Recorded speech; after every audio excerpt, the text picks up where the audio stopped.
Bismillahirrahmanirrahim. Allahumma shalli ala Sayyidina Muhammad wa ala alihi Sayyidina Muhammad. Rabbi zidna ilman warzuqna fahman. Wa amal mani, adapun mani, fahal huwa, apakah mani itu najisun ialah najis, najisun ialah najis, am tohirun atau suci. Ini menjelaskan tentang status mani, apakah dia najis atau dia suci. Yanzuru, ia memandang, ingkana jika ada itu mani minal adami dari manusia, fafihi khilafun, maka mani manusia itu ada perselisihan bainal a'imati, di antara para imam. Wa fi mazhabina, dan pada mazhab kami, kata penulis kitab Kifayatul Ahyar, tahirun ialah suci. Gitu. Masih mengulang kemarin ini. Tahirun ialah suci. Itu izakana qabla khurujihi mustanjian. Kalau dia sebelum ia keluar, dia tidak terkena apa? Tidak najis, tidak terkena najis.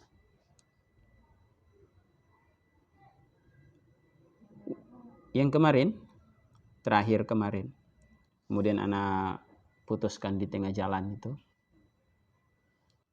Waladzi, adapun pendapat, zahaba berpendapat ilaihi kepada itu lazi, al imamani, dua imam, Malikku ialah Imam Malik, wa Abu Hanifah, dan Imam Abu Hanifah, anahu sesungguhnya mani najisun ialah najis. Wa hujatuhuma, dan hujah keduanya riwayatul ghusli, yaitu riwayat dicucinya mani gitu. Walafzuha, dan adapun lafaz hadis itu, karena ada siapa Rasulullah SAW yagsilu, mencuci Rasul al-maniyah kepada mani, sumayah ruju, kemudian Nabi keluar, ila sholati, untuk sholat, fizalika thawbi, pada pakaian itu.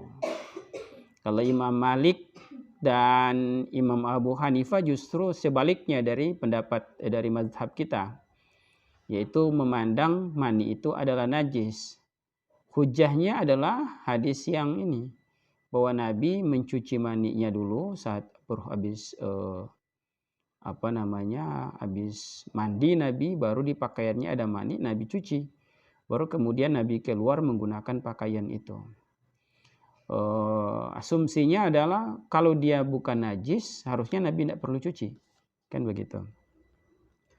Wa mazhabul imam Syafi'i wa ashabuhu al hadisu, dan adapun mazhab Imam Syafi'i dan ashabnya, sahabat-sahabatnya, wa zahaba berpendapat, wa zahaba dan berpendapat ilaihi, washabu al hadisu ialah hadis, wa zahaba dan berpendapat ilaihi kepada itu hadis itu, hadis masih hadis yang sama gitu. Khulkun sejumlah ulama, minhum dari mereka Sayyiduna Ali bin Abi Thalib. Di antara sejumlah ulama itu ada sahabat Nabi, yaitu Ali bin Abi Thalib, wa Sa'ad bin Abi Waqqas, wa Ibnu Umar, wa Aisyah radhiyallahu anhum ajma'in, annahu sesungguhnya mani itu tahirun ialah suci. Masih hadis yang sama sebenarnya, cuma ada beberapa riwayat tambahan nanti di depan teh. Wa huwa, adapun pendapat itu, as-sahhu riwayataini, ialah paling sahihnya dua riwayat. Anil imami Ahmad, dari hadis dari Imam Ahmad, riwayat Imam Ahmad, wabihi qala Daud, dan pada hadis itu juga Imam Daud berkata, maksudnya sama, Imam Daud juga meriwayatkan hal yang sama. Wadalilu haula'i, adapun dalil mereka, riwayatul farki, ialah riwayat mengerik atau menggosok-gosok. Walafzuha, adapun lafaz hadis, qaulu sayyidati Aisyah radhiyallahu anhuma, walaqad ra'aituni, gitu. Dan sungguh aku mengalami, gitu. Tuh melihat sama mengalami sama. Aku melihat nih kepadaku gitu. Maksudnya aku mengalami. Afroku, aku mengerik min saubi Rasulillahi sallallahu alaihi wasallam, dari pakaian Rasulullah sallallahu alaihi wasallam almaniya kepada mani, farkan dengan satu kerikan atau gosokan. Fayusolli, lalu Nabi sholat fihi, pada itu pakaian. Nabi sholat pakai pakaian itu. Jadi riwayat tambahannya menggunakan hadis ini, yang mana berdasarkan hadis ini mereka berhujjah bahwa air mani itu suci, gitu. Kendati ada ulama di atas tadi mengatakan, dua imam besar mengatakan itu najis. Nah, selebihnya jumhur mengatakan itu suci. Alasannya hadis sahih diriwayatkan oleh Imam Bukhari dan Muslim ini, di muttafaqun alaih status hadisnya. Walau kana, andaikan ada itu mani najisan ialah najis, lam yakfi, maka tidak cukup farkuhu, mengeriknya, kadami wa ghairihi, seperti darah dan selain darah. Dengan kalau dia najis, ya tentu tidak cukup hanya dengan dikerik gitu, digosok-gosok, dikerik. Wa riwayatul ghasli, dan adapun riwayat mencuci, mahmulatun, ialah difahami ala nadbi, atas kesunahan, wa ikhtiarin nazofati, dan pilihan kebersihan. Dipilih, itu ikhtiar untuk membersihkan saja, bukan sebuah kewajiban. Tapi makna hadis itu adalah hadis yang sunnah, gitu, hadis di awal tadi, di mana Nabi mencuci maninya, gitu. Itu cuma sunnah, gitu, dipahami sunnah. Jami'an, halnya mengumpulkan baina adilati, di antara beberapa dalil. Jadi para ulama tidak menyimpulkan dari satu dalil itu, ternyata dia mengumpulkan sekian dalil, termasuk hadis yang pertama tadi. Hadis yang pertama tadi, kemudian hadis yang kedua ini, dan sejumlah hadis lain, itu justru membawa kesimpulan bahwa mani itu tidak najis, tapi suci. Tapi ada catatan loh, kalau di Tanbihul Abror gini, fi Kifayatul Akhyar, itu ada catatan. Najis mani yang keluar yang tidak najis itu adalah idza kana qabla khurujihi mustanjian. Apabila kemudian dia keluar sebelum terkena najis. Begitu. Terkena najis. Kan kita sebenarnya juga agak sulit memprediksi bahwa apakah mani itu terkena najis apa tidak. Agak kesulitan.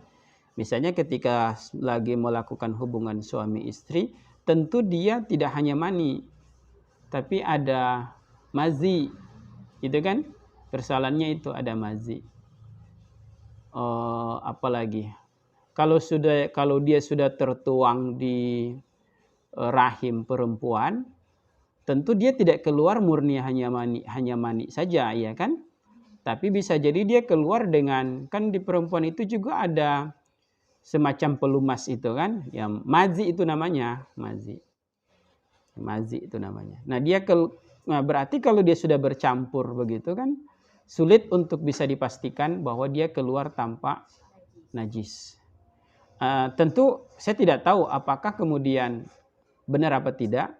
Kan yang jelas tempat keluar rahim perempuan itu berpisah dengan saluran air kemih, ya kan?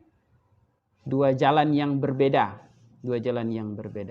Tapi di laki-laki itu tempat keluar mani dan mazi itu di jalan yang sama, ya kan? Dia di jalan yang sama. Nah dia kan tidak murni keluar mani, pasti diiringi dengan mazi, begitu. Berarti pada mani itu kalau bisa dipisahkan, maka mani itu tidak najis. Tapi kemudian ketika dia keluar bisa jadi dia mutanajis.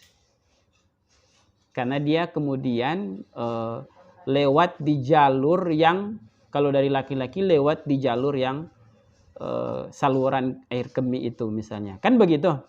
Bisa jadi ini asumsi nih, karena saya bukan dokter yang melakukan penelitian. Kan kalau dokter bisa, nanti sekapan-kapan tanyalah ke dokter gitu kan.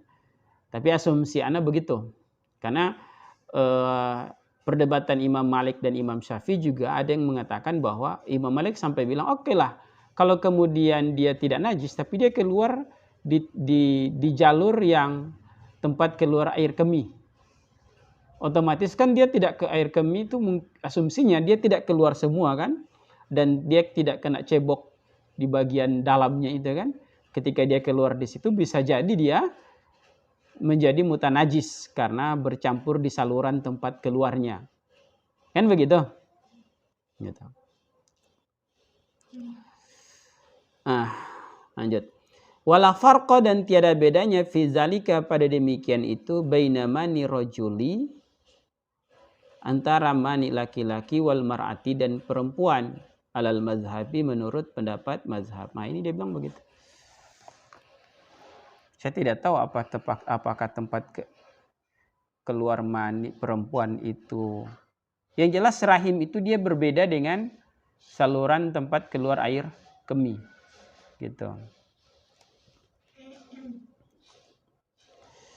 Maksudnya di sini tidak ada bedanya, dalam mazhab Imam Syafi'i tidak ada bedanya air mani laki-laki dan air mani perempuan itu dalam hal kesuciannya, tetap dia suci. Begitu. Kalau perempuan sih untuk mengatakan dia suci itu mudah. Kenapa dia mudah? Karena dia tidak keluar di tempat keluar air, tidak melewati tempat keluar air kemih, kan begitu. Kalau laki-laki kan dia keluar di jalur yang sama. Gitu. Tapi di sini dikatakan itu tidak ada bedanya, sama-sama apa? Suci. Wa amma mani ghairil adami, adapun mani selain manusia, fa in kana, jika ada itu maniun ialah maniul kalbi, ialah maninya anjing, au khinziri atau babi, au far'i ahadihima atau anak dari keduanya, gitu. Fa huwa najisun, maka mani itu ialah najis bila khilafin, tanpa ada perbedaan. Ka'aslihima, seperti asal keduanya. Wa amma adaha, dan adapun binatang lainnya, mimbaqiyatil hayanawati, dari hewan-hewan lainnya, sisa hewan lainnya, fihi, maka pada demikian itu khilafun, ada perselisihan. Jadi kalau hewan lain, mungkin di situ redaksinya wa amma adaha kan, atau wama. Iya. Wa. Gitu. Arajihu, adapun pendapat yang rojeh, ini nih air mani yang bukan dari anjing dan babi. Arajihu, adapun pendapat yang rojeh inda Rafi'i annahu najisun, itu najis. Menurut siapa? Imam Rafi'i. Li'anahu, karena sesungguhnya mani itu mustahilun, melebur, fil batni, di dalam perut, kadami, seperti darah. Allahu a'lam. Wastasna, dan mengecualikan minhu dari Imam Rafi'i, ya, wastasna, dan mengecualikan minhu dari mani itu, maniyal adami, kepada maninya manusia, takriman, karena memuliakan lahu, kepada Adam.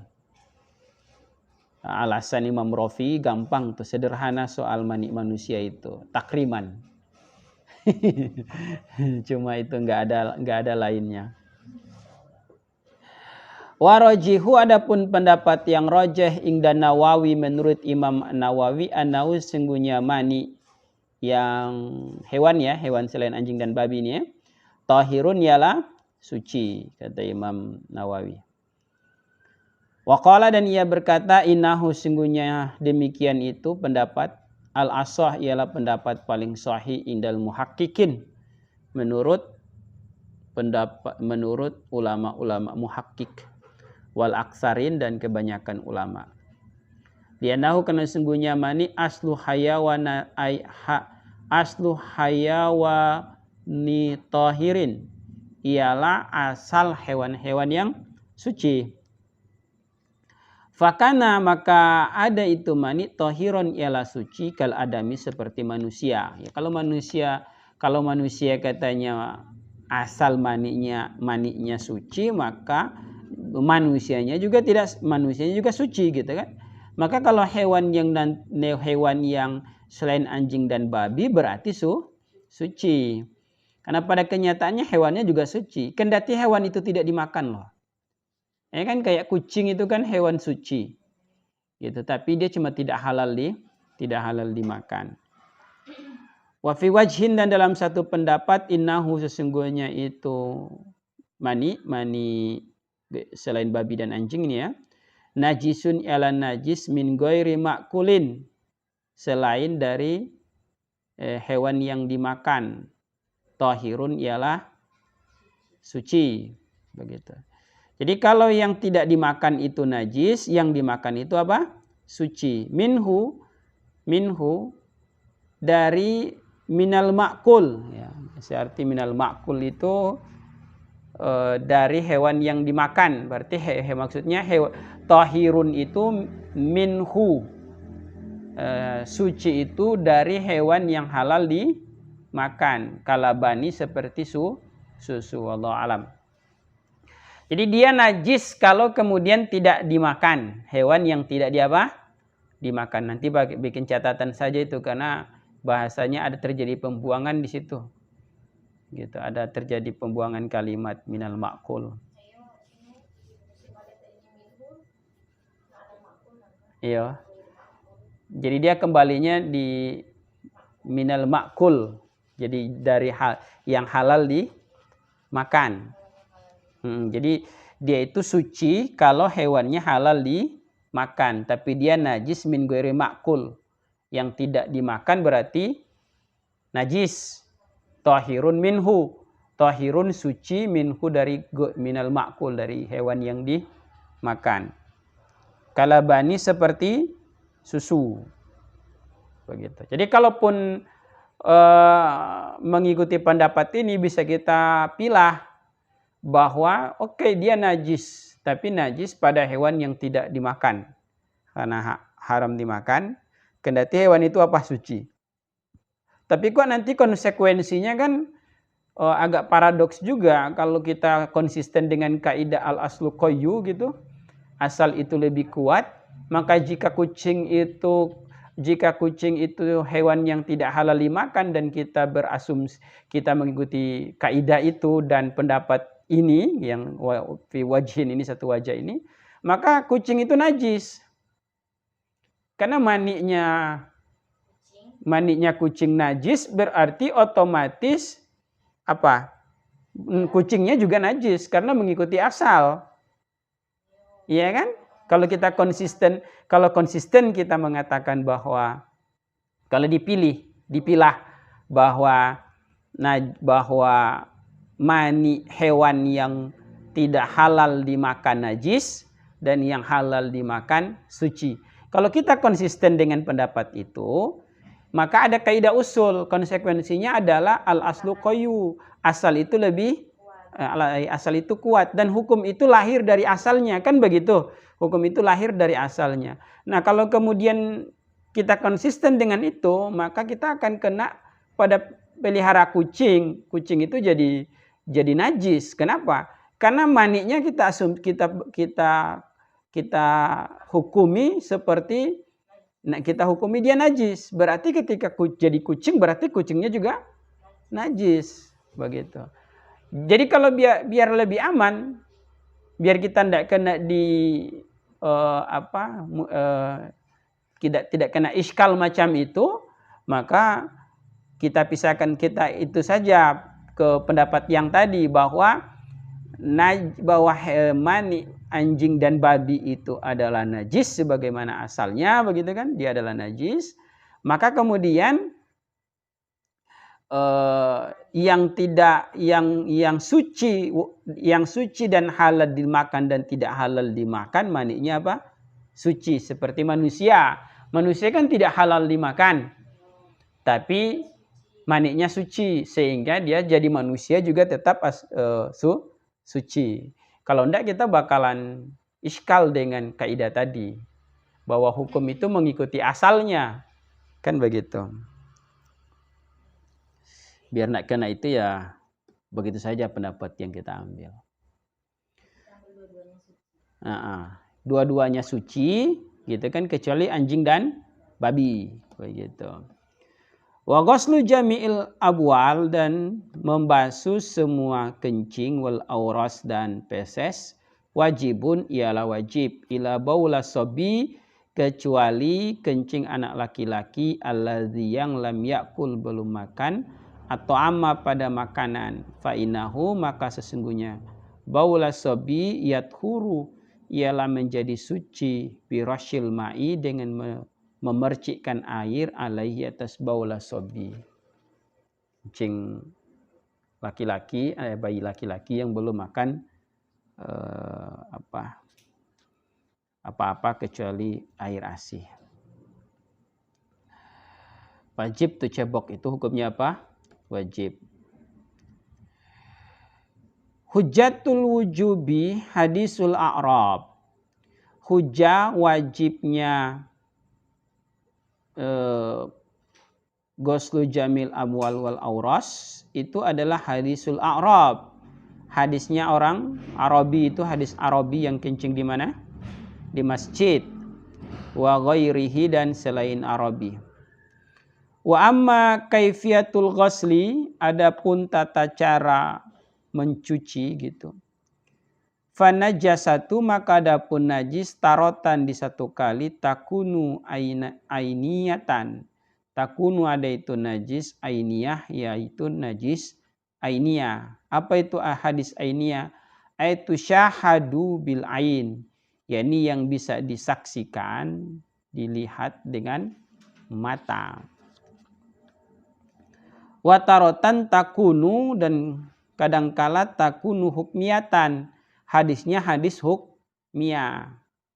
Hakamna, maka kami menghukumi, alal mahali atas suatu tempat, binajasatihi dengan najisnya itu mahal, hadisnya tempat, min ghairi anturah, dengan tidak dilihat apa ainun najasati, bentuk fisiknya najis.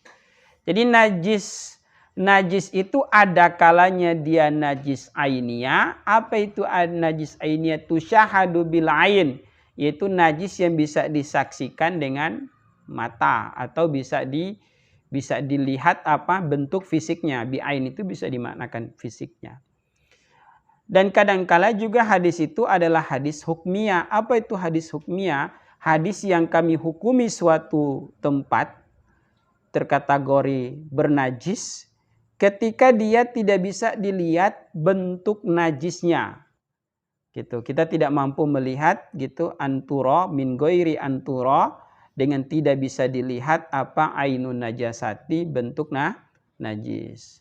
Tapi kita tahu dia ada najis di situ, tapi kita nggak bisa menyaksikan dengan panca indera saking kecilnya. Maka fa in kanat najasatu ainiyatan, apabila ada najis itu najis ainiyah, najis yang bisa dilihat oleh mata, bisa dicium oleh telinga, bisa dirasa oleh lidah, misalnya begitu, kalau mau dicoba-coba. Maka falabuda, tidak boleh tidak, ma'a izalati aini, disertai dengan menghilangkan bentuk fisiknya. Bentuk fisiknya dihilangkan. Min muhawalati izalati ma, dengan usaha menghilangkan apa-apa yang wujida ditemukan, min hadari itu ainiyah, minat ta'ami walauni warihi, dari rasa, warna dan bau.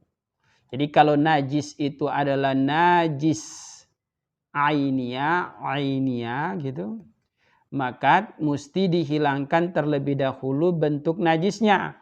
Kasih keluar dulu bentuknya itu, yang dapal itu dikasih keluar. Gitu. Disertai dengan upaya yang kuat, gitu. Ada usaha untuk menghilangkan apa yang bisa ditemukan dari najis ainnya itu. Berupa hilangkan baunya, hilangkan rasanya, hilangkan warnanya. Kalau sudah begitu, maka najis itu, tempat itu disebut sebagai najis hukmiyah. Kalau kan najis ainnya itu harus dihilangkan seluruh totalnya dulu. Bentuknya gitu, satu kali siram dia. Kalau cara menghilangkan najis ainnya berarti siram dengan menghilangkan seluruh bau, rasa, dan warna. Oke, bagaimana kalau di tengah-tengah masjid ada tai hayam begitu? Kan kalau disiram langsung luber tuh, meluber itu apa? Ya, itu kotoran itu meluber kemana-mana kan kalau disiram langsung. Caranya adalah rubah dulu najisnya menjadi najis hukmiyah. Dirubah dulu. Hilangkan dulu bentuk ainnya gitu, kasih keluar, bilangkan begitu. Habis itu kalau sudah tidak ada bau, rasa, dan warna karena tidak mengalir air di situ, berarti tempat tersebut dihukumi apa? Najis hukmiyah. Karena tadi kan ingat, saya ulangi. Syarat menghilangkan najis ainiyah itu airnya harus mengalir dengan menghilangkan rasa, bau, dan warna. Tapi ada kendala ketika itu di tengah-tengah masjid. Kalau disiram, meluber kemana-mana najisnya. Kalau kemudian kalau biar tidak meluber, kita harus menggunakan air yang sangat banyak supaya tidak menjadi mutanajis seluruh ruangan yang ada. Kan jadi begitu, jadi berabe. Caranya gampang. Kalau dia ada tai kotok, tai ayam begitu, maka ditandai dulu tempat yang ada kena tai kotok tadi, tai ayam tadi, najis tadi. Lalu dia dipel, bentuk airnya dikasih keluar pakai pel kering dulu. Tarapu buat orang itu kasih keluar. Baru seka sampai sekira-kiranya bau dan rasa itu tidak ada. Maka dia jadi najis hukmiyah. Baru habis itu dipel dengan pel yang airnya apa? Basah, pel basah. Baru kemudian pel kering. Maka najisnya sudah, karena najisnya sudah jadi najis hukmiyah, gitu. Maka tinggal di pel itu tidak ada masalah. Sudah suci tempatnya. Yang cuma gosok-gosok dengan sosapu, kok habis itu sambayang di atas itu. Itu banyak Anda dapati itu. Karena dia kering, dia gosok-gosok dengan sosapu di situ, sholat di situ, tanpa sama sekali diperlakukan sebagaimana mestinya najis hukmiyah.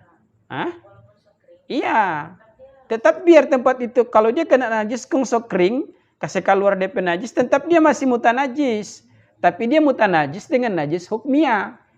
Itu persoalannya. Caranya adalah untuk ta'abudnya, kasih hilang dia pel supaya jadi najis. Karena dia sudah jadi najis hukmiyah, maka tinggal dipel aja dia dengan pel basah. Maka sudah itu. Sama dengan membersihkan air. Iya. Iya. Dia kan sudah bau, sudah tidak ada rasa. Karena kalau dia kering, kalau tinggal dikasih keluar kan dikerik-kerik begitu kan dia. Sudah itu. Disapu, baru tempat itu jadi mutanajis. Tapi najisnya najis apa? Hukmiyah. Nah, dia tinggal pel ya, pel. Gitu. Jangan kita lihat tuh kalau pembersihan masjid bulan semua Ramadan, itu ada yang cuma semprot-semprot pakai deterjen itu, kemudian pel, pokoknya tuh tai-tai di situ, tapi semua di situ. Ngeluber di situ tuh najis. Ya Allahumma sholli wa sallim wa barik alaihi. Begitulah kalau membersihkan masjid itu tanpa ilmu. Bahaya. Wa fa in bakia, jika tersisa tokmun najasati, rasa najis. Rasa najisnya masih ada, dirasa-rasa aja, maksudnya bukan dijilat-jilat ya, diperkirakan. Kalau ada fisiknya tentu ada rasanya itu.